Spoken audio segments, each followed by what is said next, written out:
केंद्रीय गृहमंत्री अमित शहा यांचा नुकताच महाराष्ट्र दौरा पार पडला आणि या दौऱ्यामध्ये उपमुख्यमंत्री एकनाथ शिंदे यांनी 2 वेळा मुख्यमंत्री देवेंद्र फडणवीस यांच्या अनुपस्थितीमध्ये अमित शहा यांच्याशी चर्चा केली। आणि या चर्चेमध्ये एकनाथ शिंदेंनी शिवसेनेच्या किंवा मंत्र्यांच्या ज्या नाराजी आहेत, ज्या त्यांच्या अडचणी आहेत याबद्दल तक्रार केल्याची माहिती समोर आली आहे। सूत्रांकडून सुद्धा काही माहिती समोर आली आणि माध्यमांमध्ये सुद्धा या एकनाथ शिंदे यांची जी मतं आहेत, यांचं जे म्हणणं आहे ते सुद्धा सगळीकडे छापून आलेलं आहे।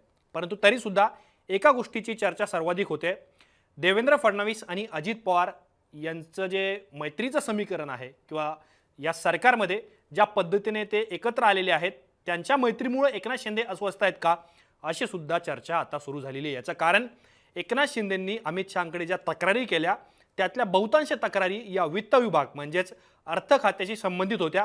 त्यामुळं शिवसेना विरुद्ध राष्ट्रवादी या संघर्षाचा पार्ट 2 आता पाहायला मिळणार का, अशी सुद्धा चर्चा राजकीय वर्तुळामध्ये आहे। परंतु तरी सुद्धा अमित शहा यांच्याकडे एकनाथ शिंदेंनी काय तक्रारी केल्या हे आपण समजून घेऊया आणि त्यानंतर देवेंद्र फडणवीस आणि अजित पवार यांच्या मैत्रीमुळे अजितदादांची कशी अडचण होते ते सुद्धा आपल्याला समजून घ्यायचं आहे। सुरुवातीला रायगडचं पालकमंत्रीपद हे आम्हाला देण्यात येत नाहीये, तिथे राष्ट्रवादीला सुरुवातीला जाहीर करण्यात आलेलं होतं आणि त्यानंतर मुख्यमंत्री देवेंद्र फडणवीसांनी त्या निर्णयाला स्थगिती दिली। परंतु तरी सुद्धा अद्यापही रायगडला पालकमंत्री मिळालेला नाहीये, कारण मंत्री आदिती तटकरे आणि शिवसेनेचे मंत्री भरत गोगावले यांच्यामध्ये तिथे संघर्ष सुरू आहे।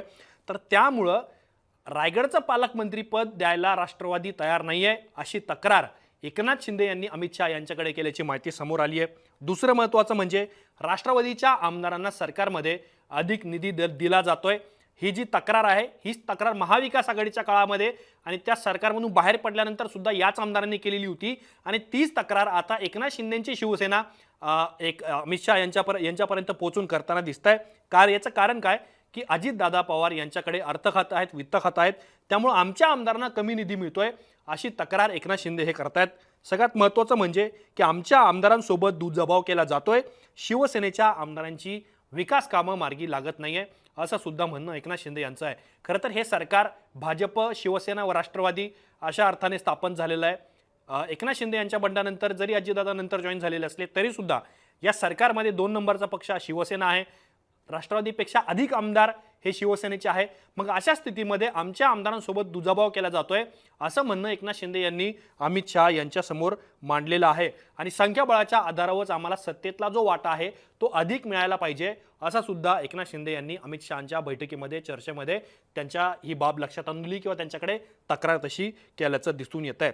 आणि सगळ्यात महत्त्वाचे म्हणजे एकनाथ शिंदेंनी एक महत्त्वाचा मुद्दा अमित शहा यांच्यासमोर मांडला की ज्यावेळेला हे सरकार स्थापन झालं त्यावेळेला सामूहिक निर्णय घेतले जावेत, सगळ्यांना विचारात घेतलं जावं अशा दिल्लीतल्या वरिष्ठ नेत्यांनी सूचना केलेल्या होत्या, परंतु त्याचं पालन केलं जात नाहीये। शिवसेनेपेक्षा राष्ट्रवादीच्या आमदारांना किंवा राष्ट्रवादी पक्षाला झुकतं माप दिलं जात आहे असं सुद्धा एकनाथ शिंदे यांनी अमित शहा यांच्या बैठकीमध्ये त्यांच्यासमोर बोलून दाखवलं आहे। अर्थात या सगळ्या तक्रारी जरी आपण बघितल्या तर ह्या तक्रारी प्रामुख्याने अर्थ खात्याशी संबंधित आहेत, राष्ट्रवादीचे नेते अजितदादा पवार यांच्या खात्याशी संबंधित आहेत आणि काही प्रश्न हे एकनाथ शिंदे किंवा काही तक्रारी या एकनाथ शिंदेंच्या देवेंद्र फडणवीस जे मुख्यमंत्री त्यांच्यापर्यंत सुद्धा जातात। मग प्रामुख्याने या सगळ्या तक्रारी अर्थ खात्याशी संबंधित आहे। पण आता देवेंद्र फडणवीस आणि अजित पवार यांची मैत्री कशी आहे तर महाराष्ट्र विधानसभेचा निकाल लागल्यानंतर सगळ्यात पहिल्या राष्ट्रवादीने मुख्यमंत्री पदासाठी देवेंद्र फडणवीस हे झाले पाहिजेत अशी अनुकूल भूमिका घेतली होती किंवा त्यांना पाठिंबा दिलेला होता। त्यामुळे बार्गेनिंग पॉवर शिवसेनेची तिथेच कमी झालेली होती। त्यामुळे जे समीकरण आहे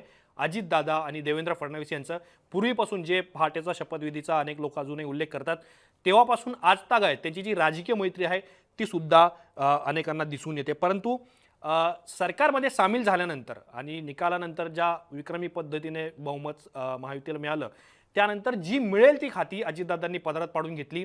म्हणजे खाते वाटपामध्ये किंवा पालकमंत्रीपदासाठी शिवसेना आणि भाजपमध्ये जो संघर्ष पाहायला मिळाला तो संघर्ष राष्ट्रवादी किंवा भाजपमध्ये झाला नाही। त्यावेळेस अजितदादांनी भाजपशी चर्चा केली आणि ज्या गोष्टी आपल्या पदरात पडतायत त्या पदरामध्ये पाडून घेण्याचा प्रयत्न अजितदादांनी केला। पालकमंत्री पदावरून जो वाद शिवसेना विरुद्ध राष्ट्रवादी किंवा शिवसेना विरुद्ध भाजप असा आपल्याला 2 जिल्ह्यांवरून पाहायला मिळतोय म्हणजेच रायगड आणि नाशिक, तसा वाद राष्ट्रवादी आणि भाजपमध्ये उघडपणे झाल्याचं समोर आलेलं नाही आहे.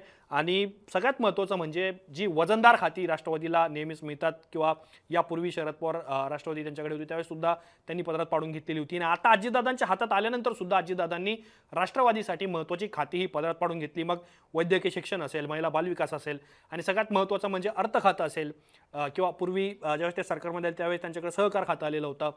अशी खाती पदरात पाडून घेतल्यामुळे सुद्धा शिवसेनेचे अनेक नेते अस्वस्थ असल्याचं बोललं जात होतं. आणि या सगळ्या कारणांच्या नंतर सुद्धा विधानसभेचं उपाध्यक्षपद हे राष्ट्रवादीकडे म्हणजेच अण्णा बनसोडे यांच्याकडे गेलंय. अर्थातच ते अजितदादा यांचे अत्यंत निकटवर्ती आमदार मानले जातात. त्यामुळे या सरकारमध्ये देवेंद्र फडणवीस यांच्यानंतर अजितदादा यांचं वजन मोठं आहे का असा सुद्धा प्रश्न उपस्थित होतो. आता फडणवीस आणि अजितदादा यांच्या मैत्रीमुळे एकनाथ शिंदे यांची अडचण झाली आहे का हाच प्रश्न आम्ही धवल कुलकर्णी यांना विचारला, जे सिनियर असोसिएट एडिटर आहेत इंडिया टुडेचे. त्यांचं काय म्हणणं होतं तर ते म्हणतात की एकनाथ शिंदे मुख्यमंत्री असताना त्यांनी फडणवीसांना झुगारून निर्णय घेतले.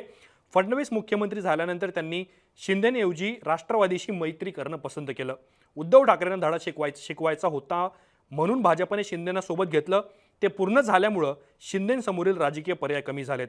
परिणामी एकनाथ शिंदेंना वरिष्ठ नेत्यांशी चर्चा करावी लागते. म्हणजे बार्गेनिंग पॉवरचा जो मुद्दा आहे तो मुद्दा आता एकनाथ शिंदे यांना अडचणीचं ठरतोय. ते अनेक पातळ्यांवरती मग आमदारांचं म्हणणं असेल, मंत्र्यांची काही कामं असतील किंवा पालकमंत्रीपदाचा विषय असेल किंवा त्यांच्या पूर्वीच्या घेतलेल्या निर्णयांवर लागलेली स्थगिती असेल किंवा चौकशी असतील, असे अनेक विषय आहेत ज्यावरून एकनाथ शिंदे हे नाराज असल्याची चर्चा सरकार स्थापन झाल्यापासून होते.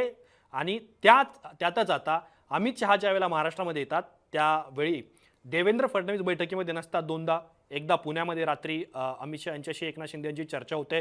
रविवारी सकाळी सह्याद्री अतिथीगृहावरती एकनाथ शिंदे अमित शहांना जाऊन भेटतात, त्यांच्याशी चर्चा करतात, त्यांच्याकडे आपलं गाऱ्हाणं मांडतायत, आपल्या तक्रारी ज्या आहेत त्या त्यांच्या लक्षात आणून देत आहेत. त्यामुळं कुठेतरी या सरकारमध्ये आलबेल असल्याचं चित्र सध्या तरी पाहायला मिळत नाही आहे. या सगळ्या प्रकरणाबद्दल तुमची काय मतं आहेत हे आम्हाला कमेंट बॉक्समध्ये नक्की कळवा. असेच माहितीपूर्ण व्हिडिओ पाहण्यासाठी मुंबई तकच्या यूट्यूब चॅनलला सबस्क्राईब करायला विसरू नका.